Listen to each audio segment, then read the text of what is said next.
मुरादाबाद जिले के श्रीमद दयानंद गुरुकुल महाविद्यालय चोटीपुरा। यहाँ पहुंचने पर महाविद्यालय की आचार्य डॉक्टर सुमेधा एवं प्राचार्य डॉक्टर सुकामा के साथ गुरुकुल की बेटियों ने स्वामी जी का भव्य स्वागत किया। गुरुकुल की बेटियों ने प्रवेश द्वार से महाविद्यालय के अंतिम छोर तक वैदिक मंत्रोच्चार के साथ स्वामी जी के गुरुकुल पहुंचने पर अपना सम्मान प्रकट किया।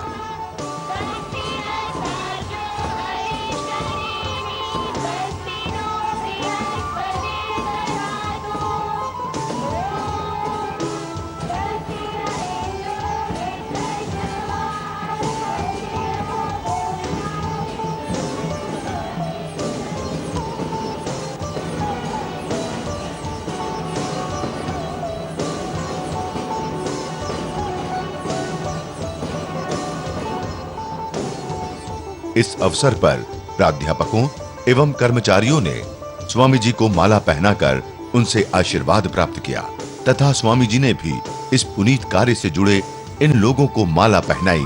साथ ही आचार्य डॉक्टर सुमेधा एवं प्राचार्य डॉक्टर सुकामा ने डॉक्टर सुमन बहन का भी फूल माला पहनाकर स्वागत किया। इसके पश्चात गुरुकुल की बेटियों ने स्वामी जी के स्वागत में राष्ट्रभक्ति से ओतप्रोत गीतों की प्रस्तुतियां दी। साथ ही गीत एवं नाटक प्रस्तुत किए। आइए देखते हैं इस कार्यक्रम के मुख्य अंश। श्रद्धामयी विदुषी तपस्विनी बहनें हमारी सुकामा जी, सुमेधा जी और डॉक्टर सुमना जी और सभी इस भगवान के काम में, ज्ञान के कार्य में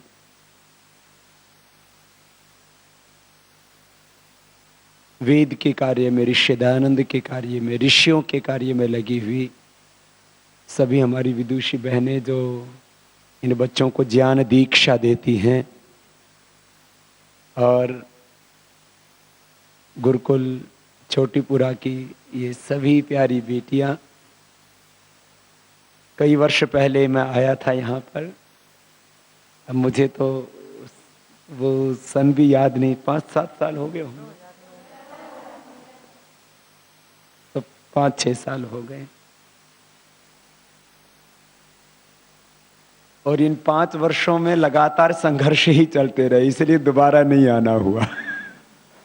और अभी भी आना हुआ है तो गुरुकुल के कार्यक्रम के लिए विशेषतः नहीं आया, इसलिए मैं इस बार के आने को भी पूरा आना नहीं कहूंगा। मुझे लगता है कि मुझे हर साल जो है कम से कम एक बार गुरुकुल चोटीपुरा में जरूर आना चाहिए।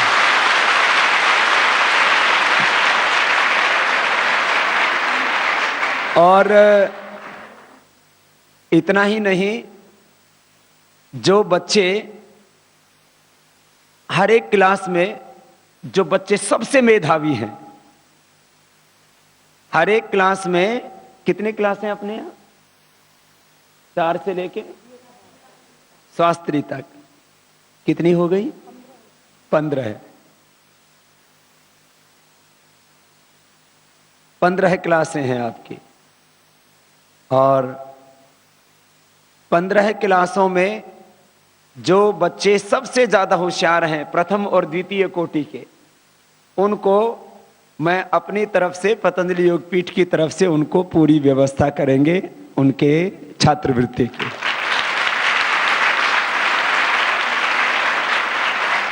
अब ये तय वो 2 बच्चे कौन होंगे जो मेधावी भी हों और असमर्थ हों, क्योंकि जो समर्थ हैं उनके लिए तो सब व्यवस्थाएं हैं।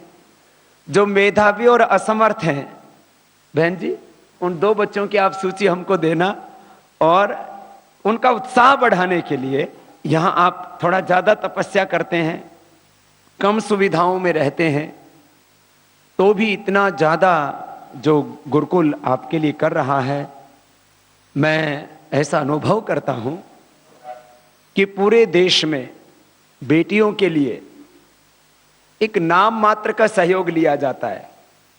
ये जो शिक्षा सहयोग में, उसको शुल्क नहीं कह सकता, ये जो अंग्रेजी में उसको बोलते हैं ना एजुकेशन कंट्रीब्यूशन, ये तो नाम मात्र है।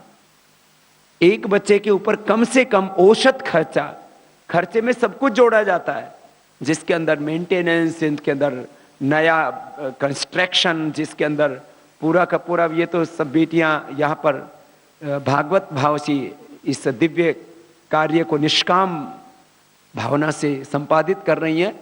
यदि जोड़ा जाए तो कम से कम मैं बता रहा हूं 5 से 10 हजार रुपए के बीच में एक बेटी के ऊपर खर्चा आता है, लेकिन हर महीने का, साल का नहीं।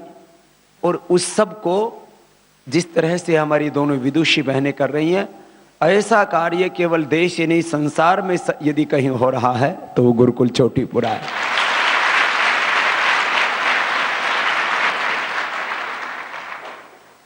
जब मैं दूसरों के दुख को देखता हूं, पीड़ा को, वेदना को, दर्द को, अभाव को, अन्याय को, शोषण को, तो हृदय में एक वेदना होती है, करुणा होती है, उनके प्रति ममत्व जागृत होता है, वात्सल्य जागृत होता है कि इनके लिए कुछ करना चाहिए।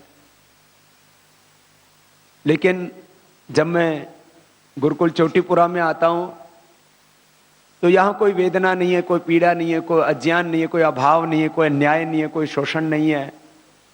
यहां जब मैं आप सब बच्चों के भीतर, सब बेटियों में उत्साह देखता हूं, आपके भीतर की प्रसन्नता को अनुभव करता हूं, आपके तप को देखता हूं और ऊंचे संकल्पों को जब देखता हूं, तब मैं पिछली बार भी ऐसा अनुभव कर रहा था। बाकी तो यादें थोड़ी ओझल सी हो जाती हैं, क्योंकि मैं दिन भर इतने प्रवाह में रहता हूं, गतिशील रहता हूं। कहते हैं ना कि वो अंदर की जो फ्लॉपी है ना, वो ओवरफ्लो हो गई। इतनी यात्रा, इतने लोगों से मिलना, मैंने करीब 12 लाख किलोमीटर से ज्यादा की यात्रा की है, 12 करोड़ से ज्यादा लोगों से मिला होऊंगा। सबको याद रखना बड़ा मुश्किल काम है, लेकिन जब मैं यहां आता हूं तब मैंने कहा ना, आप सबके जीवन को जब देखता हूं तो कई बार जो है मेरे हृदय में इतनी करुणा, इतना वात्सल्य, इतनी ममता उमड़ती है कि मैं स्वयं उसमें इतना भावुक हो जाता हूँ, इतना इमोशनल हो जाता हूँ, और एक बहुत गहरी आत्मीयता की अनुभूति होती है माँ के हृदय की तरह। मैं आप सबके लिए इस भारतीय नववर्ष में, जिसका आज 7वां दिन है, विक्रम संवत 2071 के इस नववर्ष में आपके जीवन में हर्ष हो और इतना उत्कर्ष हो कि जैसा अतीत में भारत पूरे विश्व का नेतृत्व किया करता था, वैसा समर्थ सबल भारत हम सब मिलकर के बना पाए। इस तरह से हम जिंदगी में कुछ करके दिखाएं। आज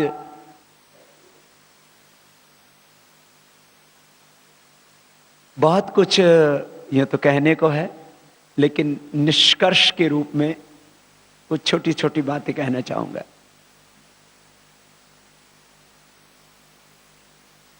जीवन प्रारब्ध और पुरुषार्थ, इन दो का संगम है। दो शब्दों में कहा जाए तो क्या है? प्रारब्ध और। आज हमें जो रूप मिला है, जो सामर्थ्य मिला है, जो बुद्धि मिली है, जो स्वर मिला है, हृदय में प्रेम, करुणा, वात्सल्य का भाव मिला है, विवेकवती बुद्धि मिली है, पुरुषार्थ करने का सामर्थ्य मिला है। एक जैसा सामर्थ्य नहीं होता सबका। प्रयत्न करके हम वैसा अर्जित कर सकते हैं, ये दूसरी बात है, लेकिन अभी हम एक जैसी भूमि पर नहीं खड़े हैं। सबके चित्त का सामर्थ्य अलग अलग है, सबके मन का सामर्थ्य अलग अलग है, बुद्धि का सामर्थ्य अलग अलग है, पुरुषार्थ करने का, कर्म करने का, हार्ड वर्क करने का सामर्थ्य अलग अलग है। सर्दी गर्मी सहने का सामर्थ्य भी अलग अलग है।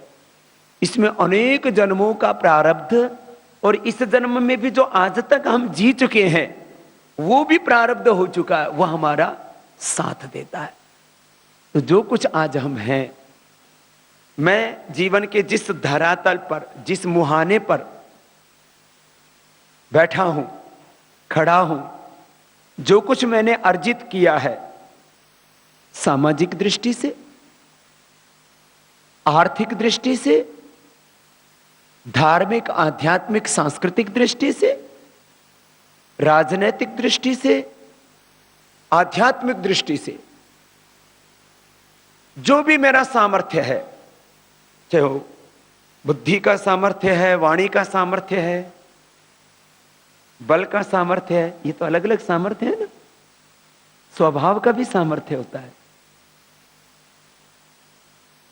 तो ये आज तक का मेरा प्रारब्ध है, और मेरा ये सामर्थ्य बढ़ता रहे और मैं जीवन में पूर्णता प्राप्त करूं, इसलिए आज भी मैं पुरुषार्थ करता हूं। तो जीवन में दो सबसे बड़ी चीजें हैं। नींव का काम करता है, आधार का काम करता है प्रारब्ध, और आगे बढ़ने का काम करता है पुरुषार्थ। एक बात तो तय है, आप सबके प्रारब्ध बहुत अच्छे हैं, इसलिए ऋषिकाओं जैसा जिनका जीवन है, ऐसी हमारी पावन बहनों के आप सन्निधि में आए हो, इसका मतलब आपके अनेक जन्मों का पुण्य वो उदित हुआ है, इसलिए आप यहां पर बैठे हैं। तो कोई भी अपने प्रारब्ध को कभी कोसना मत कि क्या करूं, मेरे तो भाग्य ही कमजोर है, मेरे तो भाग्य ही कमजोर है, मेरी तो डेस्टिनी ही ऐसी है, मेरी तो किस्मत ही खराब है। कुछ तो ऐसे माथे पाथ बोलेंगे, मेरी तो किस्मत ही फूटी हुई है। तेरी किस्मत फूटी हुई होती तो गुरुकुल चोटीपुरा में नहीं आती। तेरी किस्मत फूटी हुई होती तो स्त्री या पुरुष के रूप में जन्म नहीं होता। इसका मतलब हमारी किस्मत, हमारा भाग्य, हमारा प्रारब्ध पुण्यों से भरा हुआ है। अब पुरुषार्थ, 25 साल की उम्र तक जो कर लेते हो वो 100 साल तक काम आता है। किसी को इससे भी ज्यादा जीना होगा तो और हिसाब लगा लेना, 100 साल भी बहुत होते हैं। 25 साल तक जो हम ज्ञानार्जित कर लेते हैं, फिर उसमें सब प्लस होता रहता है, ऐड होता रहता है, उसके अंदर और संचित होता रहता है। लेकिन जीवन का आधार 25 साल तक तैयार होता है। तो 25 साल तक खूब पढ़ाई करो, 18 घंटा पढ़ाई में। तो बाबू जी फिर 18 घंटा पढ़ाई करेंगे तो फिर बाकी का काम कब करें? काम करते समय भी पढ़ाई में ही ध्यान। हम गोबर भी उठाते थे गाय का गौशाला में, गुरुकुल में, हम खेती भी करते थे, हम दंड बैठक भी लगाते थे, 500 दंड लगाते थे ऐसे। अभी भी 250 तो लगाते हैं। लोग कहते बाबा जी आप जिम जाते हो क्या? तो अभी भी भुजाओं में बल है। क्यों? 25 साल की उम्र तक 500 दंड लगाते थे, और एक दंड में वृद्धि राधि, दूसरे में अधिक गुण है, तीसरे में इको गुण वृद्धि न धातुल पार धातु दिधिवीटम हलोरंतरा संयोगम कुनासिका वसनो नासिका तुल्यसे प्रतनम सवनम नाथ जलो इदि दिद्योतन प्रकेम अत्समादशे निपाते का जना। तो ऐसे एक एक दंड लगाते जाना, एक एक अष्टाध्यायी का सूत्र पढ़ते जाना। एक गाय का दूध निकाला तब तक 2 पाद का पाठ कर लिया, 2 गाय का दूध निकाला, 1 अध्याय का पाठ होगा अष्टाध्यायी का, दूध भी निकाल रहे हैं, अष्टाध्यायी का पाठ भी चल रहा है, धर धर चल रहा है। सच बता रहा हूं आपको। अब आपके यहां तो देखो बहुत अच्छा हो गया, हम तो और ज्यादा अभाव में पढ़े हैं। अभावों और संघर्षों के बीच में हम यहां पहुंचे। हमारे गुरुकुल में ऐसा बाथरूम नहीं था, आपका तो 5 स्टार 3 मंजिला शौचालय है। हम तो गुरुकुल में पढ़ते थे तो सोच के लिए बाहर जाना पड़ता था, और जंगल में फिर बड़ी मुश्किल होती थी, जगह ढूंढना, एकांत ढूंढना, फिर बड़ा और जो है आप लोगों के लिए तो सुविधा है काफी। फिर वहां हम पढ़े तो 25 साल तक जो पढ़ाई की, अभी भी पढ़ते रहते हैं, आधार तैयार हो गया ना, उसमें ऐड होता जा रहा है सब।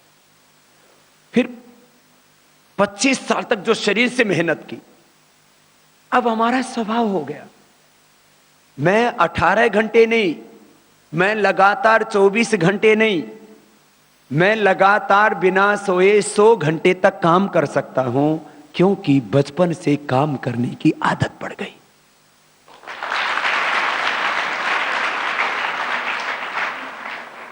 एक दिन आचार्य जी से किसी ने पूछा, बालकृष्ण जी से, बोले आप लोग इतना काम क्यों करते हो? बोले हमको काम के सिवा दूसरा कोई काम करना नहीं आता। ऐसा हमारा स्वभाव बन जाए। अब मैं दूसरी तरह से कह रहा हूं, मैं कह रहा था जीवन को दो शब्दों में कहा जाए तो प्रारब्ध और पुरुषार्थ है, और पूरी भारतीय संस्कृति को धर्म, दर्शन, अध्यात्म, संस्कृति, वेदों का सार, उपनिषदों का, सारी स्मृतियों का, दर्शनों का, सारे शास्त्रों के सार को एक शब्द में कहा जाए और पूरे जीवन को एक शब्द में कहा जाए तो वो क्या है? वह है पुरुषार्थ। क्या है बोलो? और पुरुषार्थ को 4 शब्दों में कहा जाए तो जीवन का लक्ष्य किससे सिद्ध होगा? पुरुषार्थ से। जो पुरुषार्थ करेंगे उनका धर्म सिद्ध होगा। जो पुरुषार्थ कर रहे हैं वही धर्म का पालन कर रहे हैं। जो आलसी हैं वो अधार्मिक हैं। जो कर्म नहीं करते, अकर्मा दस्यु, वो राक्षस हैं। कुर्वन्य वे कर्माणि जीजी विच्छेद सतंग सम। तो जो पुरुषार्थ कर रहे हैं, पुरुषार्थ ही धर्म है, कर्म ही धर्म है। कर्म करना ही देवत्व है और कर्म ना करना ही असुरत्व है। तो आप मेहनत कर रहे हो, पुरुषार्थ कर रहे हो, हार्ड वर्क कर रहे हो, उसको दर्शन में कहा अत्यंत पुरुषार्थ।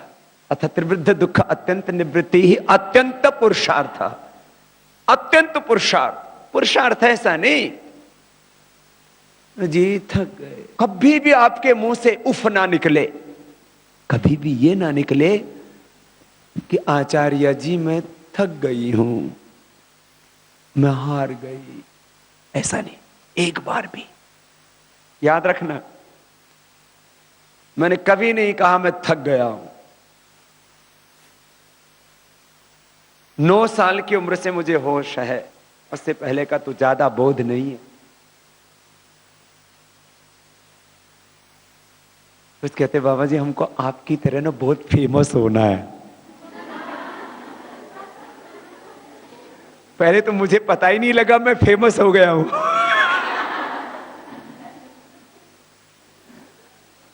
तो मेरे का मेरी तरह फेमस होना है तो ऐसा किया कर, सुबह उठ के 1 घंटा योग किया कर और 18 घंटे काम किया कर। बोले जी ये तो नहीं होगा। तो मैंने कहा फिर तो फेमस भी नहीं होगा।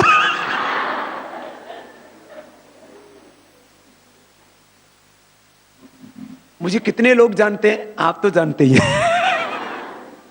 दुनिया में कितने लोग जानते होंगे? कई 100 करोड़ जानते होंगे। 700 करोड़ लोग हैं, उसमें क्या पूरी दुनिया में कोई समाचार पत्रों में पढ़ता है, कोई इंटरनेट पर देखता है, कोई सोशल मीडिया में देखता है ना, कोई फेसबुक पे देखता है, कोई टीवी पर देखता है, कोई अखबारों में पढ़ता है। तो अब माने जितने लोग शायद भारत को जानते हैं वो एक बार पूरी दुनिया के पता नहीं 50 लोगों की सूची निकली कि पूरी दुनिया में 50 आदमी जो फेमस हैं। तो उसमें मेरे को लाके किसी ने दिखाया, बोलो बाबा जी पूरी दुनिया में जो 50 आदमी फेमस हो उसमें से आपका भी एक नाम है, पता नहीं 17वां 18वें स्थान पर दे रखा था। मैं कोई अपनी बड़ाई के लिए नहीं कह रहा हूं। मुझे अपनी बड़ाई करने से क्या मिलेगा? मुझे कुछ पाना भी नहीं, लेकिन आपको एक बात कह रहा हूं, फेमस होना जिंदगी का मकसद नहीं होता, लेकिन आप काम करते हो तो फेमस हो जाते हो। पेट बड़ा होता है तो छाया मिलती है, उसमें फल फूल आते ही है ना। तो आप मेहनत करोगे तो क्या सिद्ध होगा आपका? पुरुषार्थ करोगे तो क्या सिद्ध होगा? धर्म। पुरुषार्थ करोगे तो आपके पास में आएगा अर्थ। क्या आएगा बोलो? और फिर आपकी सारी कामनाएं पूरी होंगी जो आप करना चाहोगे। अभी जैसे मैं संकल्प करूं कि यहां विश्वविद्यालय बनाना है, तो 1 साल में विश्वविद्यालय बनाकर खड़ा कर सकते हैं। मैं संकल्प करूं कि मुझे 1 लाख आदमियों को खाना खिलाना है, तो मैं खिला सकता हूं। मैं संकल्प करूं कि मुझे इस देश की सत्ता और व्यवस्था को बदलना है, तो हम बदल करके रहेंगे।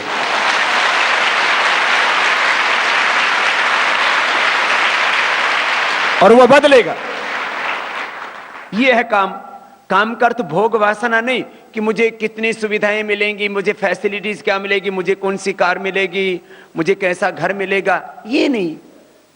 सत्ता, संपत्ति, सम्मान, संभोग, सुविधाएं, ये जिंदगी का मकसद नहीं। मैं सबकी सेवा कर सकूं, सबको सुख दे सकूं, मैं भगवान के लिए काम करता हूं।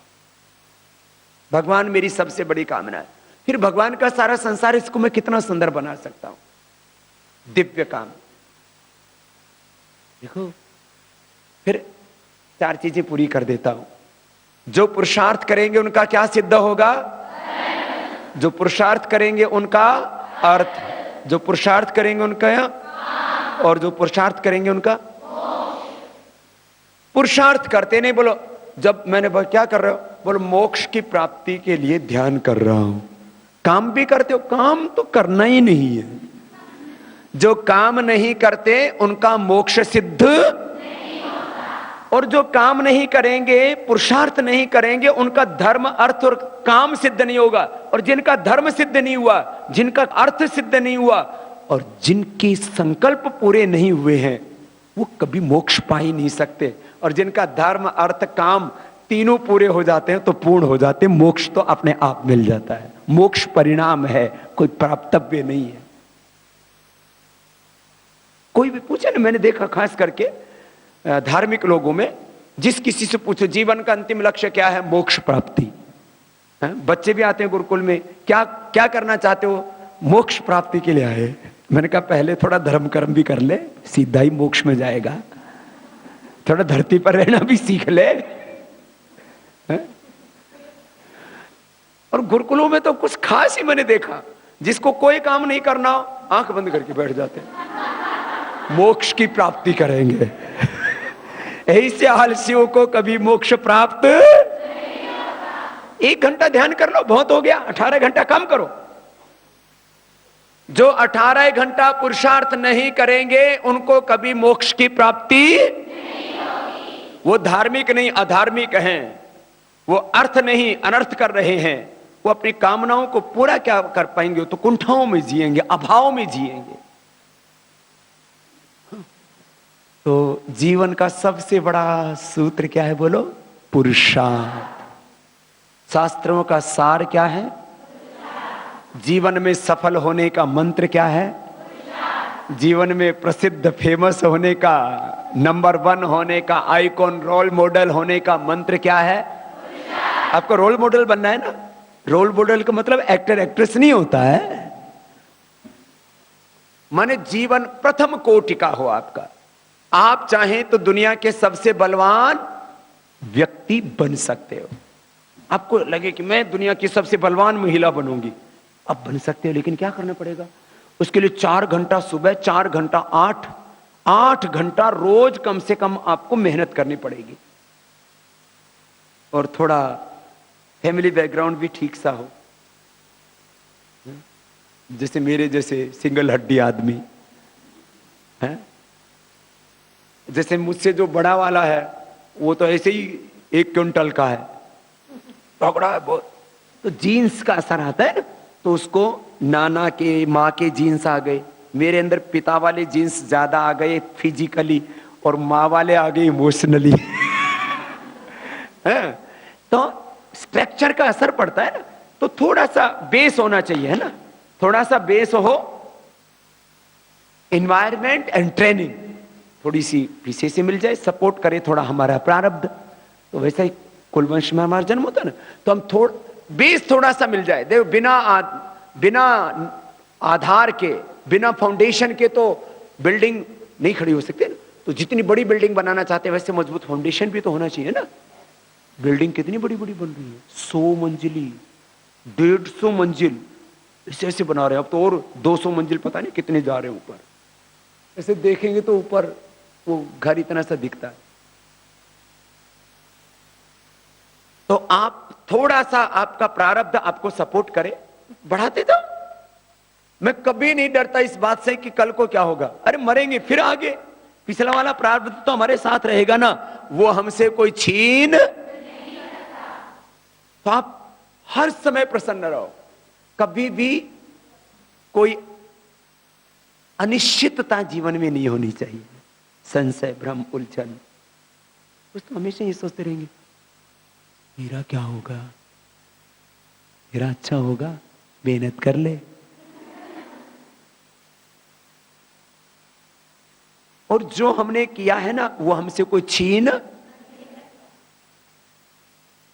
आपके प्रकोष्ठ में एक में घुसा तो उसमें लिखा हुआ था, न ही पुण्य कृत कश्चित दुर्गतिम तात।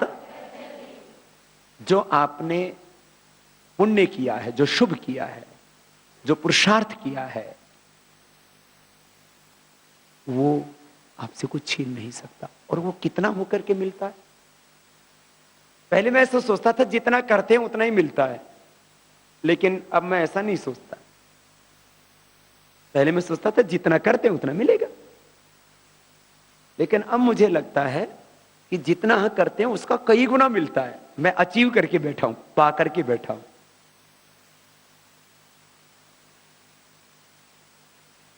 इसको मैं एग्जाम्पल से समझाता हूं। मनुष्य के रूप में तो मैं तुम्हारे बीच में उदाहरण के रूप में बैठा हूं। मैंने यदि 1000 लोगों की, लाख लोगों की मदद की तो मुझे करोड़ों लोगों ने शक्ति दी, उन्होंने मेरी सहायता की। तो लाख से कितना हो गया, करोड़ों गुना। एक बीज लगाओ बड़का, कितने बीज तैयार होते हैं उसमें, करोड़ों, अरबों, खरबों, अनलिमिटेड सीड्स उसमें तैयार हो जाते हैं। तो जिंदगी में जो हम करते हैं वो मल्टीप्लाई होकर के मिलता है। अभी इसलिए कर्म का फल का कहीं कोई परिभाषा नहीं मिलेगा आपको कि ये कर्म करेंगे तो इसका कितना गुना फल मिलेगा, लेकिन जो करेंगे उसका अनंत गुना मिलेगा। चाहे अच्छा कर लो या बुरा कर लो, अनंत गुना मिलता है। आप में से ज्यादातर बच्चे गांव से भी है ना? गांव से कितने हैं? मैं भी गांव से ही हूं। हाथ नीचे कर लो। शहर से कितने हैं? 10-1% है, 90% गांव से ही है। और ये जो शहर में भी गए ना, गांव से ही गए। अच्छा सुनो, 1 किलो सरसों खेत में बोते हैं तो 4 महीने में हो जाती है 1000 किलो। कितनी? 1 किलो बोने से 1000 किलो। फिर 1000 बो दो, फिर दोबारा तो कितनी हो जाएगी? 10 लाख किलो। फिर 10 लाख किलो बो दो तो अब गिनती फेल हो गई। 1 अरब पक्का। तो 1 साल में ही 1 किलो सरसों का कितना कर सकते हैं? 1 करोड़, अरब, जितना भी हो, मैंने भी गिना नहीं उसके बाद। 1 किलो सरसों 1 साल तक पुरुषार्थ करते रहे और भोग ना करें। भोग करेंगे तो क्या होगा? कम नहीं हो जाएगा, खत्म ही हो जाएगा। 1 किलो सरसों का तेल निकालो, 300 ग्राम निकलेगा, पकौड़ा बना करके खा जाओ। पहले दिन खाओ, दूसरे दिन लेटिन जाओ, खत्म। 1 किलो सरसों एक ही दिन में खत्म कर दी। ये है भोग। और योग क्या है? उसको खेत में डाला, कृषि कर्म किया, ये पुरुषार्थ। सेवा, ये जो बेटियां यहां पढ़ा रही हैं ना, ये अनेक जन्मों का पुण्य संचय कर रही हैं, क्योंकि ये भगवान के लिए काम कर रही हैं। भगवान के लिए काम करना, भगवान के लिए जीना, भगवान के लिए पढ़ना, भगवान के लिए यज्ञ करना, भगवान के लिए सब काम करना। हम ये जो देश में सब परिवर्तन का भी काम कर रहे हैं, कोई भगवान के लिए, क्योंकि भगवान ने शक्ति दी, उसने प्रेरणा दी, बस कर रहे हैं। जो भगवान प्रेरणा देता है उधर ही बढ़ते हैं। तो पुरुषार्थ किस दिशा में करना चाहिए? जैसे अंतर आत्मा में परमात्मा प्रेरणा देता है, पुरुषार्थ किस दिशा में करना चाहिए? जैसा वेदों में आज्ञा है, संश्रुतेन गमेमहि माश्रुतेन मय्ये वास्तु मयि श्रुतम। तो वेदानुकूल आचरण करना, वेदानुकूल पुरुषार्थ करना, आत्मानुकूल पुरुषार्थ करना, सही दिशा में पुरुषार्थ करना, ज्ञान और निष्ठा के धरातल पर रह करके भगवान के लिए, सत्य के लिए, धर्म के लिए पुरुषार्थ करना, ऐसा ये है सबसे ऊंचा जीवन। तो 3 तरह के जीवन है। एक भगवान के लिए जीना, किसके लिए जीना? दूसरा अपने और अपनों के लिए जीना, कि इससे मैं सुखी हो जाऊंगा, मेरे माता पिता, मेरे पति पत्नी जो भी होते हों वो सुखी हो जाएंगे। तीसरा जीवन ऐसा होता है जो दूसरों को दुखी करने के लिए जीता है, जैसे आतंकवादी हैं, नक्सलवादी हैं, माओवादी हैं, ओसामा बिन लादेन जैसे लोग थे, है ना? वो अपना न भगवान के लिए जी रहे, ना अपने लिए जन्म और दूसरों को सुख पहुंचाने के लिए। बस सुबह से शाम तक एक आदमी दिमाग खराब हो जाए तो करोड़ों लोगों को मार सकता है, परमाणु बम, एटम बम बनाया और छोड़ दिया। तो अब मैं याद दिला देता हूं। स्वस्थ पूरा जीवन को 2 शब्दों में कहा जाए तो प्रारब्ध, और पूरे शास्त्रों को 1 शब्द में कहा जाए तो, और पुरुषार्थ को यदि 4 शब्दों में परिभाषित किया जाए तो पुरुषार्थ चतुष्टय। इसमें सब कुछ आ गया। इतनी चीजें समझ लो ना तो पूरी वैदिक शिक्षा आ गई। दिस इज वैदिक एजुकेशन। यही है आर्य संस्कृति, यही है वैदिक संस्कृति, यही है ऋषि संस्कृति। पीछे वाले बच्चों सीधे बैठो, हाँ ऐसे। कमर झुक गई ना तो ज्ञान बीच में अटक जाएगा। सीधे बैठो, ऐसे बैठने की आदत बनानी चाहिए। मैंने कहा जीवन 3 तरह का है। एक जो भगवान के लिए जीते हैं, एक जो अपने लिए, अपनों के लिए जीते हैं, स्वार्थ के लिए जीते हैं, और दूसरा जो पाप के लिए जीते हैं। अच्छा, दूसरी तरह से 3 शब्दों में जीवन को और कहता हूं। एक है सात्विक जीवन। एक कैसा जीवन है? जैसे आप जी रहे हैं सात्विक जीवन, सात्विक दिनचर्या, सात्विक आहार, सात्विक विचार, सात्विक वातावरण, सात्विक जीवन का ध्येय, सात्विक चिंतन मनन। दूसरा होता है राजसिक जीवन। एक दूसरे की निंदा करना, एक दूसरे का नुकसान पहुंचाने के बारे में थोड़ा सोचना ना, अनादर करना, ये राजसिक जीवन होता है ना। जैसे अच्छा ऐसा वैसा वैसा है? किसी के बारे में कुछ थोड़ा सा पता लगे ना तो और उसके बारे में बुरी बुरी बातें सुनने में रस आता है ना। ये राजसिक। और तामसिक जीवन कैसा होता है? जिसमें हम दूसरों के लिए बहुत गलत काम कर देते हैं, ऐसा। तो सबसे ऊंचा जीवन सात्विक जीवन है। सबसे ऊंचा जीवन कैसा है बोलो? तो आप इसी जीवन को जीते हैं। सबसे ऊंचा जीवन है सात्विक जीवन। सबसे ऊंचा जीवन है भगवान के लिए जीना। किसके लिए जीना बोलो? अच्छा एक बात, अब जैसे आप सोचते होंगे स्वामी जी इतना संघर्ष कर रहे हैं, युद्ध कर रहे हैं और सब, तो आप कैसे खुश रहते होंगे? जैसे आप अच्छा काम करके किसको बोलते हो? अपने आचार्य जी को, ठीक। और हमारी बहनें भी आचार्य जी को। या आचार्य जी अच्छा काम करके किसको बोलती है? है? ईश्वर के साथ मुलाकात करती हैं ये? अच्छा, कब मिलती है? सुबह शाम? पूरे दिन? किधर रहते हैं भगवान जी? देखो ये सुनी सुनाई बात हो गई।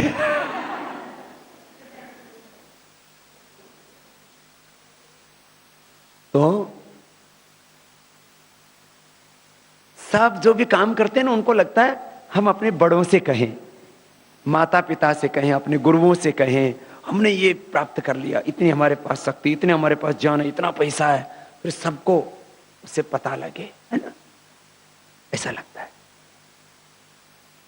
फिर और ज्यादा बड़े हो जाते हैं तो फिर कहते हैं मेरा टीवी पर नाम आना चाहिए, मेरा अखबार में नाम आना चाहिए। हाँ, इसी की तो लड़ाई है। पूरी दुनिया में सूचियां तैयार होती हैं, दुनिया के सबसे अमीर आदमी, दुनिया के सबसे प्रसिद्ध आदमी, देश के सबसे ताकतवर आदमी, इसकी सूचियां छपती रहती है। हमको तो तब पता लगा जब हमारा नाम छपना शुरू हो गया। फिर हमको ये छपाने का शौक नहीं, लेकिन आदमी सोचता है मेरा ऐसा। तो ये छोटी बातें हैं, हम भगवान के लिए जी रहे हैं। तो मैंने बोला ना, सबसे ऊंचा जीवन भगवान के लिए जीना, भगवान के लिए काम, भगवान के लिए ज्ञान, भगवान के लिए शक्ति, भगवान के लिए सोना, भगवान के लिए जागना, भगवान के लिए खाना। इस खाएंगे भगवान के लिए ज्यादा काम करेंगे, सोएंगे तो शक्ति पा करके फिर भगवान का ज्यादा काम करेंगे।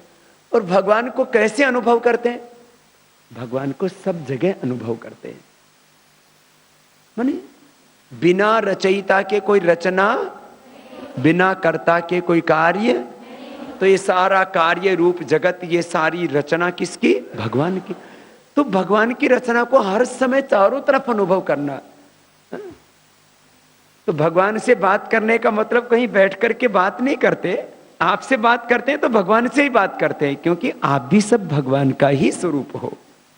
तो जब आचार्य जी आपसे बात करती हैं तो अपने भगवान से ही बात करती हैं, आपको पढ़ाती हैं तो अपने भगवान की सेवा करती हैं, और आपके लिए जो कुछ कर रही हैं यही भगवान का कार्य है, ऐसा मान करके और ऐसा ही जीते हैं। जो भगवान ने प्रेरणा दी उसके लिए कर दिया, उसका ज्ञान, उसका सामर्थ्य, हम तो निमित्त मात्र है ना, ऐसा। तो आपको रास्ता बता दिया है। अंत में आना तो सबका गंतव्य तो भगवान ही है, है? कितना हम उस पर चल पाते हैं। मैं तो एक ऐसे भाई बहनों का एक बहुत बड़ा समूह तैयार करना चाहता हूं जो भगवान के लिए ही जिए। जैसे लोग क्या करते हैं, पढ़ाते तो हैं लेकिन कितने पैसे मिलेंगे, पैसे के लिए पढ़ाते हैं, भगवान के लिए नहीं। तो भगवान के लिए पढ़ा रहे हैं, भगवान के लिए पढ़ रहे हैं, भगवान के लिए खेती कर रहे हैं, मीन्स फिर वो सेवा, निष्काम, निष्काम भाव।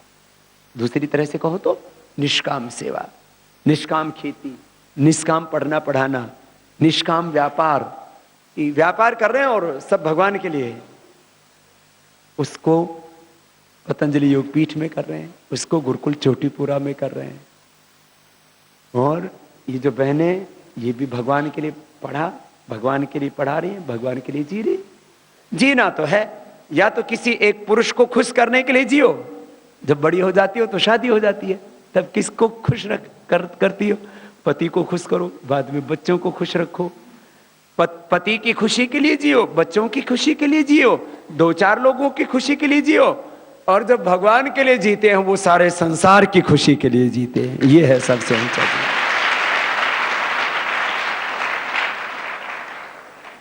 बोले बाबा जी ना फिजिकली दिखते नहीं है ना, इसीलिए थोड़ा फिर आलंबन। एक शब्द है, क्या है? आलंबन।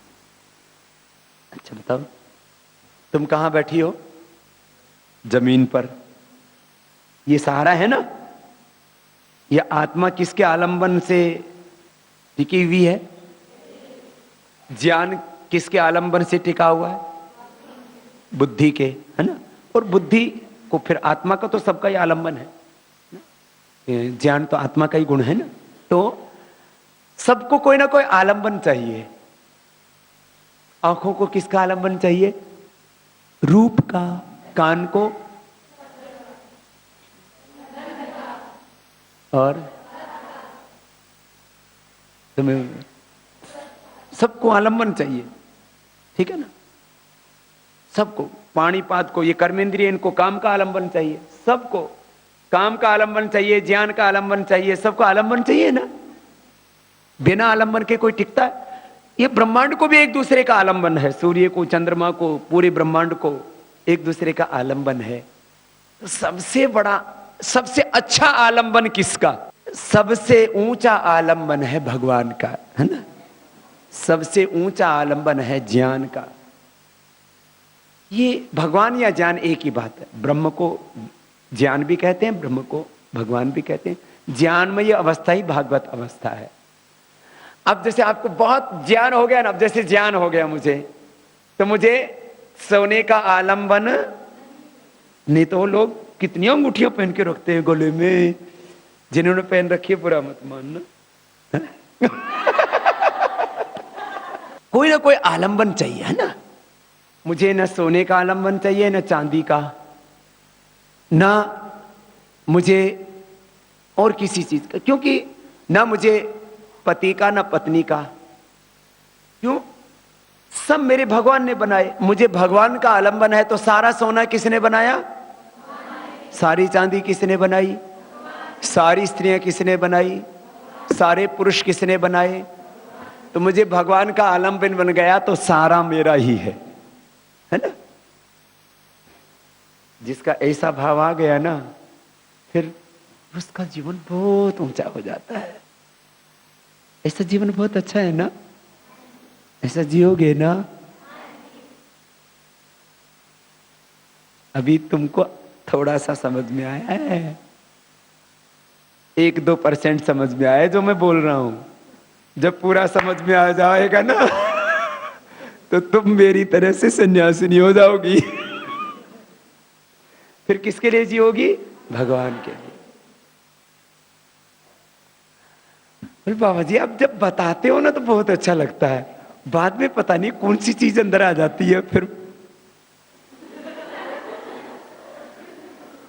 इसका आलंबन चाहिए। दूसरे आलंबन आ जाते हैं ना। हमको किसका आलंबन चाहिए? मोबाइल का। हमको किसका आलंबन चाहिए? गाड़ी का, अच्छे अच्छे कपड़ों का। सब चीजें अच्छी अच्छी होंगी आपके पास में, फिर भी जैसे ऐसे नहीं कि मेरे पास कोई अभाव है, मेरे पास मोबाइल नहीं है, गाड़ी नहीं है, घड़ी नहीं है, कपड़े नहीं है, सब कुछ है, लेकिन वो मेरा गंतव्य नहीं है ना?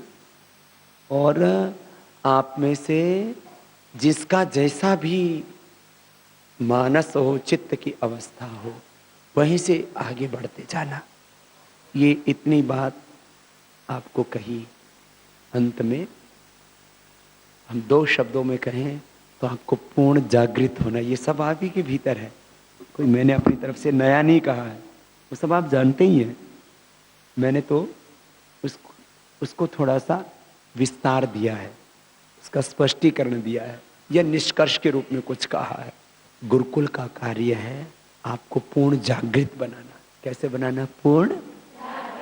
पूर्ण समर्थ और पूर्ण समर्थ। भीतर से आपका ज्ञान, आपकी शक्ति, बहुत तरह का सामर्थ्य, पुरुषार्थ करोगे तो सब होगा। उसके मूल में वही है ना? स्वभाव भी आपका बदलता जाएगा। आप जब भी कभी कोई आपस में कोई बात होती, क्या करें, इसका स्वभाव ही ऐसा है। घर में भी बात होती है, खटपट हो जाती है, कोई मेहनत नहीं करते, पढ़ाई नहीं करते, उल्टा पुल्टा काम करते हैं, इधर उधर कुछ छेड़छाड़ करेंगे, कुछ इधर का सामान उधर, उधर का सामान इधर, इधर की कॉपी उठाई दूसरे के झोले में डाल दी, दूसरी की उठाई इसके झोले में डाल दी। हमें पूर्ण जागृत बनना है। क्या बनना है? बोलो। पूर्ण समर्थ। कैसा बनना है? पूर्ण। फिर क्या करना?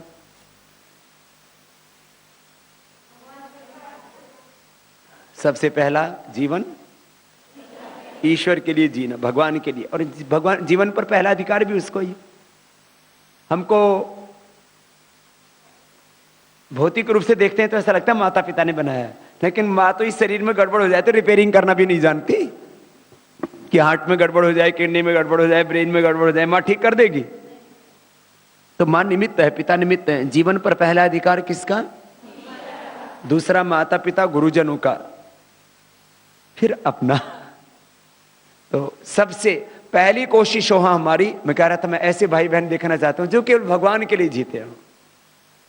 तो फिर इस धरती पर इंद्रम वर्धन्तो अप्तुराः किण्वन्तो विश्वमार्यम अपघ्नन्तो माहवस्तेन ईशता, ये काम पूरा हो जाएगा, है ना। तो पहले ऐसा सोचते थे, जब हम गुरुकुल में पढ़ते थे हमको दुनिया के बारे में नहीं पता था, तब हमको लगता था हम सारी दुनिया को आर्य समाजी बना देंगे, सबके गले में जनेऊ होगी, सबके सिर पर चोटी होगी, सुबह सब उठ के यज्ञ करेंगे, पंच महायज्ञ होंगे, चारों तरफ सबके गले में जनेऊ, सिर पे चोटी। मैंने बाद में देखा रहे तो सब चोटी काटे घूम रहे कि कहा किस किस को समझाए। सभी पहले तो औरंगजेब ने आदेश जारी किया था कि जो सिर पे चोटी रखा, गले में जनेऊ रखा, उसका शीश काट दिया जाएगा। तो लोगों ने शीश कटा दिए, लेकिन सिर की चोटी और गले की जनेऊ नहीं कटने दी। और आज तो वही कटाए घूम रहे हैं।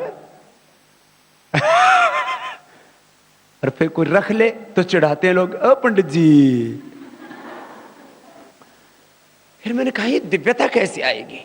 तो फिर मैं आग देखता गया। अब मुझे लगता है समय जरूर लगेगा, लेकिन एक दिन ना एक दिन ये मनुष्य उस देवत्व में अवश्य अवस्थित होगा।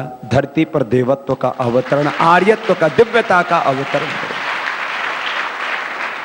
यह असंभव नहीं है। कुछ लोग माना कि असुरत्व में, मनुष्यता में जिएंगे, और असुरत्व तो नीचे वाली श्रेणी है ना, मनुष्यता बीच की, देवत्व ये तीसरी ऊंची श्रेणी है। तो इस अब देवत्व का आधिपत्य होगा, माने यहां मनुष्यत्व, असुरत्व रहेगा, देवत्व का आधिपत्य होना चाहिए, उसका साम्राज्य होना चाहिए। सबसे ऊपर देवत्व होना चाहिए, बीच में मनुष्यत्व, नीचे असुरत्व होना चाहिए। अब उल्टा हो रखा है, ऊपर असुरत्व, बीच में मनुष्यत्व और नीचे देवत्व। अब ये शीर्षासन कराना है, सीधा करना है इसको, ऐसा हो। और सब कैसे होगा? पुरुषार्थ से। सब कैसे होगा बोलो? तो अभी आज संकल्प लेंगे। ऐसे तो बहुत पुरुषार्थ करते हैं आप सभी, लेकिन आज संकल्प लेंगे कि हम एक क्षण भी अकर्मण्य होकर के, एक क्षण के लिए भी प्रमाद आए, सबसे बड़ा दोष क्या बताया महर्षि पतंजलि ने भी जीवन का? प्रमाद। प्रमाद और जीवन का सबसे बड़ा दोष है। और पुरुषार्थ न करने वालों को वेद में क्या कहा? अकर्मा। आपको दस्यु बनना है? एक दस्यु सुंदरी हुई है ना। तो सब सीधे बैठेंगे और एक संकल्प करेंगे मन में कि हम एक क्षण के लिए भी, बोलेंगे मेरे साथ, हम एक क्षण के लिए भी अपने मन में, अपने जीवन में आलस्य, अज्ञान, निराशा नहीं आने देंगे। अब देखो, ये इतनी बड़ी बात है, आपने ये काम पूरा कर लिया ना, तो आपको महान बनने से कोई नहीं रोक सकता। ऐसे तो चोटीपुरा की बेटियां बहुत महान हैं, पढ़ाई में भी बहुत आगे हैं, हेल्थ में भी एकदम फिट हैं, कोई मोटी नहीं है, कोई छोटी नहीं है, कोई खोटी नहीं है, सब बहुत अच्छी हैं। मुझे बताया बहन ने कि नेट में और जेआरएफ है, उसमें यहाँ की बेटियां शायद देश में सबसे आगे हैं। ये गौरव की बात है।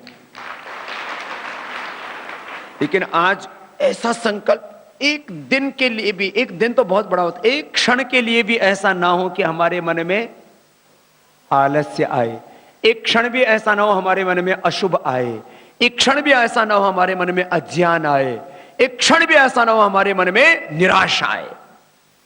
अशुभ का स्वागत और शुभ का तिरस्कार नहीं करना। आनो भद्राः कृतवो ओम विश्वानि देव सवितर परोपे ही मनस पाप किम असस्तानी संसस। ऐसा तो बस मैं ऐसा विश्वास करता हूं कि हमारी बेटियां ऐसी ही रहेंगी। और ये इतनी बेटियां अच्छी हो गई ना तो अनंत। हाँ, अभी आईएएस भी एक बेटी बन गई है, 5वें रैंक में आई है, उस 8वें रैंक में। क्या नाम है? वंदना। उसके लिए भी बहुत बहुत अभिनंदन।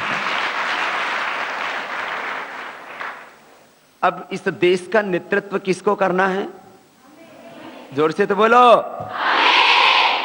जो हम नेतृत्व करेंगे तो भगवान का नेतृत्व होगा, सत्य का नेतृत्व होगा, धर्म का नेतृत्व होगा। कहां कहां नेतृत्व करना है? सामाजिक दृष्टि से, आर्थिक दृष्टि से, सांस्कृतिक दृष्टि से, धार्मिक दृष्टि से, आध्यात्मिक दृष्टि से, राजनैतिक दृष्टि से, व्यवसायिक दृष्टि से, खेती के क्षेत्र में। ये डिफरेंट सेक्टर्स बोले हैं। तो किसान में सबसे अच्छी कौन हो? चोटीपुरा की बेटियां। बोले बाबा खेती भी करने? अरे खेती तो सबसे बड़ा काम है। कृषिम इत कृषस्व अक्षर महादिव्य। और सुनो, खेती में ऐसी टेक्नोलॉजी से खेती करो। अभी तो 10,000 कमाते हैं तुम्हारे बापू, और तुम उसमें अच्छी खेती करो तो 5 लाख रुपए 1 एकड़ में कमा सकते हो। उसमें technology based, knowledge based development होगा ना। तो खेती में आपको सबकी रुचि एक जैसी। किसी को नृत्य में रुचि है तो नाचने में नंबर 1, गाने में नंबर, दौड़ने में नंबर, जहां भी रहना, खेती में नंबर, सामाजिक कार्यों में नंबर। किसी किसी को बड़ा मजा आता है ऐसे ऐसे काम करने में। तो जिसका जैसा स्वभाव, प्रवृत्ति, प्रारब्ध, पुरुषार्थ, एक जैसा होना भी नहीं चाहिए और हो भी नहीं सकता। वो शुभ भी नहीं है सृष्टि के लिए भी। तो जिसका जैसी रुचि प्रवृत्ति हो, तो सोशल, जैसे कहते ना भाई, सामाजिक कार्य करता है। देश में सबसे बड़ी सामाजिक क्रांति किसने की? महात्मा गांधी ने, महर्षि दयानंद ने। उनको बोलते हैं ना, महर्षि दयानंद को क्या पढ़ाया जाता है स्कूलों में? वो समाज सुधारक थे। तो सबसे बड़ी समाज सुधारक किसको बनना है? आपको। सबसे बड़े धार्मिक, आध्यात्मिक, सांस्कृतिक दृष्टि से कोई नाम लिया जाए कि अब जैसे आज इस देश में धर्म के बारे में कोई बात उठती है तो किससे पूछते हैं?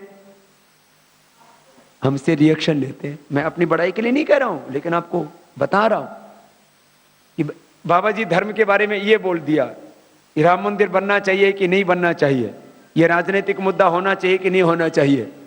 तो हमारी ओपिनियन, हमारी राय, हमारी उसके अंदर ताकत इतनी अधिक है कि अब धर्म का कोई भी काम होगा, योग का कोई भी काम होगा, आयुर्वेद का कोई भी काम होगा, और अब इस देश में, देश की अर्थव्यवस्था यदि बदलेगी, देश की राजनीति बदलेगी, तो हमने तो कई चीजों में पंगा ले रखा है। कई क्षेत्रों में हस्तक्षेप किया हुआ है।